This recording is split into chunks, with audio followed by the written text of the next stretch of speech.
Hi and welcome back to my channel. My name is Johanna. Today's video is going to be a travel vlog. So me and my husband decided we were going to go down to Duluth and visit the Southeastern Railway Museum. You must be thinking, well, what is this place? Well, it is a train and transportation history museum. So if you guys don't already know, we are huge travel junkies and we actually like to go to museums. But in this case, my husband actually picked out this museum. As you guys already know, he is an engineer, go figure. So he is really into like all the mechanical stuff and especially history.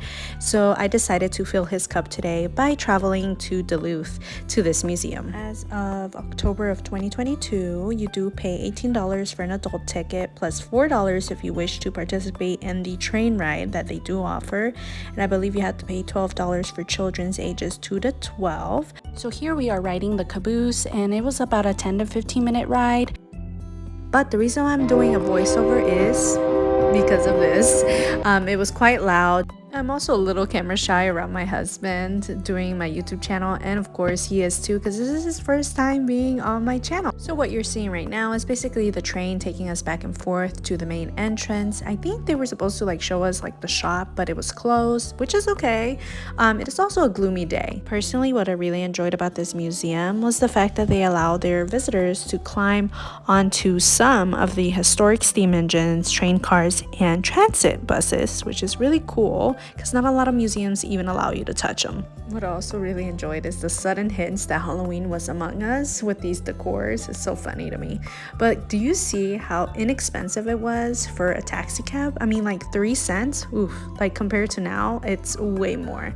And then this is my husband explaining to me how they used to track the miles on the taxi cab with this big box looking thing. Also, please don't quiz me on what year these cars are from because I don't know. Only my husband will. I tried to convince him to do the voiceover for today's video, but he declined. So here is the first train that we did get to do the self-guided tour on. It is the Pullman Superb sleeper car that was built in March of 1911. Can you imagine that?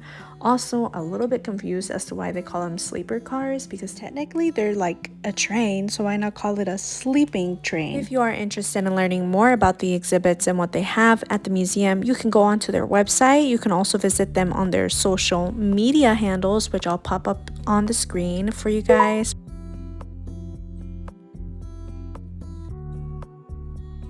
Not sure what this room is supposed to be, maybe like a wash-up room, and also not sure if that area was meant to be like see-through or if it's supposed to have had a mirror, but that's my husband on the other side, and then I'm gonna let you guys enjoy the exhibit for just a little bit.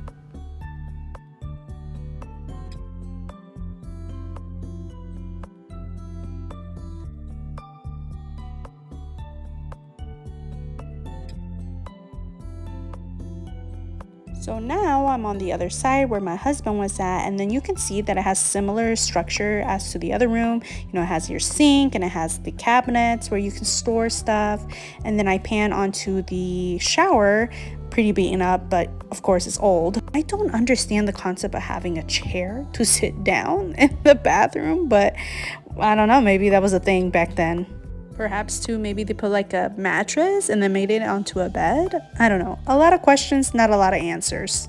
Kind of blame myself a little bit for not taking the time to read the posters that were posted up, so definitely do that. Okay, so according to what I have read, this is considered a less expensive bedroom with enough privacy for some travelers. I believe the more expensive ones were more luxurious than this. And this is a cute little dining room area. I really like the green. I think green and that wood color was like their signature look. I've seen so many amazing pictures online on how these cars used to look like, and let me tell you, they look luxurious.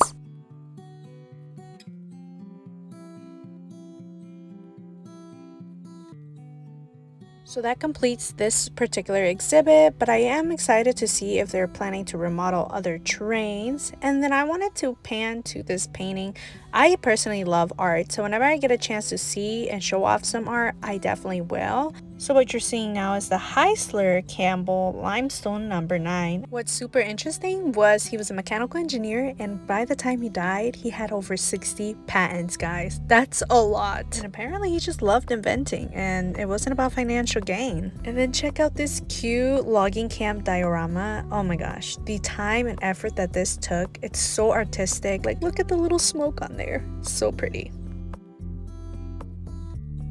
And this is the provision room, which is basically like the food storage room.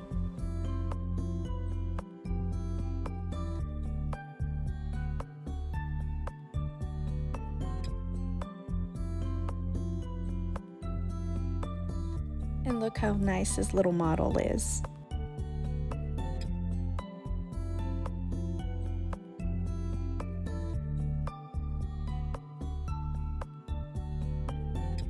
So next I will pan to the Central of Georgia wooden caboose. If you're interested in knowing how this engine works, you can go on their website. They have a really good article called The Power That Turns the Wheels, and they basically break it down little by little and explain how the engine works. And then you'll see my husband being nosy, trying to be a PI investigator, trying to figure out how this thing works. So what you're seeing is the Savannah and Atlanta 750 locomotive, formerly known as Florida East Coast 80.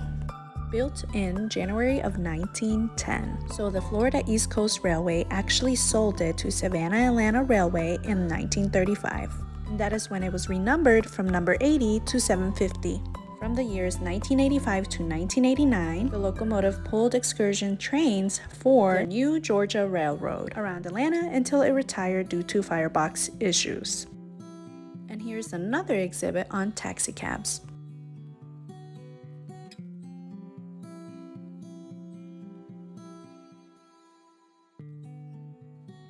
According to my husband, this room is filled with a lot of history and facts and information, but unfortunately due to time, we couldn't pan to every single shelf, but you guys are more than welcome to scan the room, see if anything draws your attention.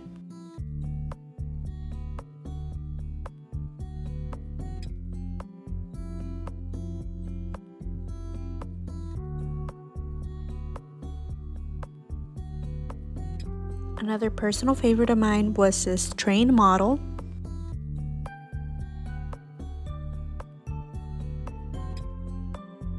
According to what I've read, this design represents railroading in the Southeast during the steam to diesel era in the 1950s.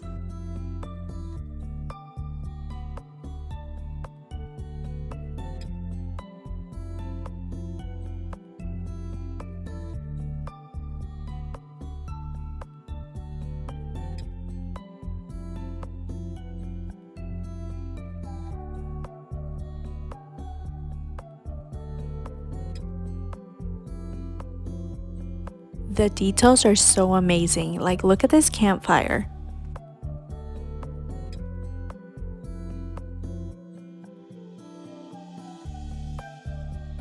And here you will see some railroad uniforms. Each one of these shelves was filled with historical information.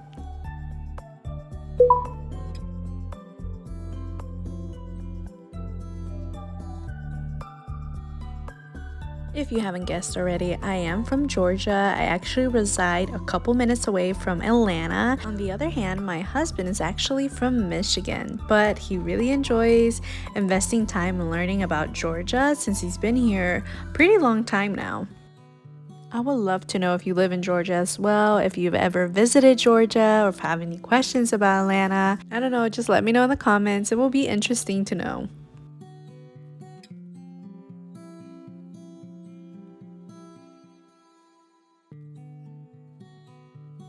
And finally, we are at the transit exhibit. This is actually one of my favorites because it was so nostalgic to see the CCT. If you are from a nearby city in Atlanta, you know.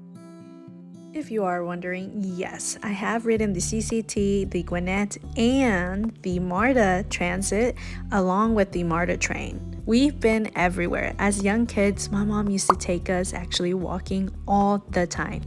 As kids, we enjoyed going on the train and going to the MARTA station. It was just so nostalgic seeing this. And then these are the older ones. Obviously, I'm gonna show my age. I'm not that old. I'm actually only 26 years old. So this, I have no idea, but my husband got really excited because his grandfather is from this era. Seeing this sign was just wow, like we've come a long way. Like here, me and my husband are visiting this museum and we're an interracial couple. I am so glad this is a thing of the past.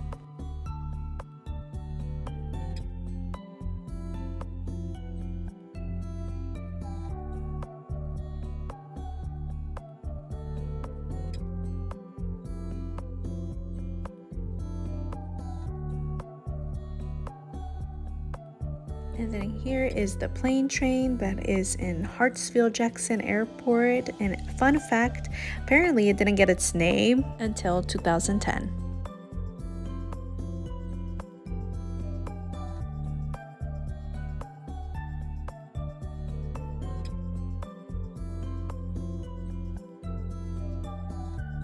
And we've reached Amtrak. Amtrak is actually still considered a sleeping car and is still in business, which is so crazy to me because I didn't even know that this type of thing existed, that sleeping cars existed. But I can see why some people may enjoy going on a train ride and going cross country. And here you will see the United States Army Troop Kitchen Car. And here is an old photo of how I used to look like.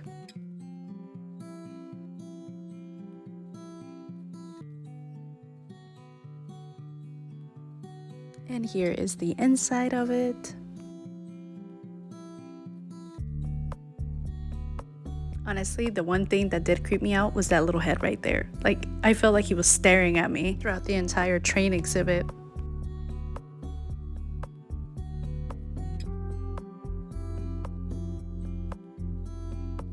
And I assume this is like their menu replica. And honestly, we hadn't eaten lunch when we were in this exhibit and we were starving and it made me so hungry.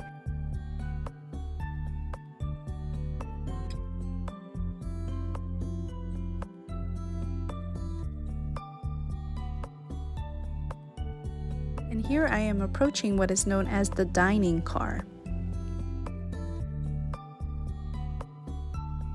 And now we're free. Okay, so we officially finished the museum. By then, we were starving. It was already 5 o'clock and they had closed. So we are off to get us some dinner.